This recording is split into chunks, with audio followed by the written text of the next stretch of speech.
যাই হোক, first day আমার ধুপগুড়িতে কাজ ছিল আর সেকেন্ড ডে আমি ফ্রি ছিলাম। আর বন্ধু আর আমি প্ল্যান করে ফেলাম যে আমরা ঘুরতে যাবো আশেপাশে কোথাও। আর সবার কাছ থেকে শুনে নিলাম এইদিকে আশেপাশে ঘোরার জায়গা কোথায় আছে।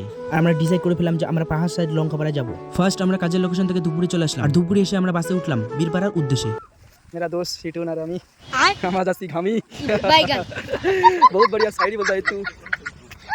আর বীরপাড়া আসতে প্রায় 30 মিনিট লেগে গেল। আর বীরপাড়া এসে আমরা টোটো নিয়ে চলে আসলাম একদম লঙ্কা। যাই হোক, জায়গাটা কিন্তু খুব ভালোই ছিল। আর আমরা কিন্তু হেঁটে হেঁটে পাহাড়ের উপরে উঠছি। আর উপর থেকে যে নিচের গাছপালার যে ভিউটা সেটা খুব ভালোই ছিল। আর কষ্ট করে উপরে ওঠার একটাই কারণ, উপরে এসে মহাদেবকে আমরা প্রণামবার দর্শন করব। আর পাহাড়ের উপরে কিন্তু প্রচন্ড গরম আর খুব রোদ। আর তার জন্য আমরা খুব তাড়াতাড়ি বেরিয়ে পড়লাম নিচের দিকে। আর খুব তাড়াতাড়ি আমরা হেঁটে হেঁটে নিচের দিকে চলে আসলাম।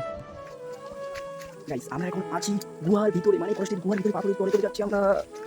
আর তারপর আমরা নিচের দিকে চলে আসলাম গুহার ভিতরে। খুব সুন্দর একটা নতুন এক্সপেরিমেন্ট। আর আমরা শুধু দুজনেই, আর কেউ ছিল না সেখানে।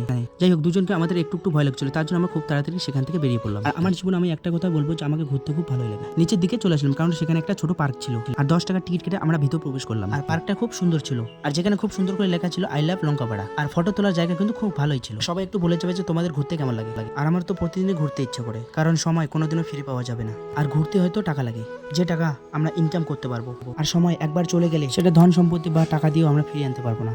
জানি না বন্ধুরা আমার ভিডিও তোমাদেরকে কেমন লাগে। আর কোনো ভুল ত্রুটি হয়ে থাকলে নিজের ভাই ভেবে ক্ষমা করে দেবে।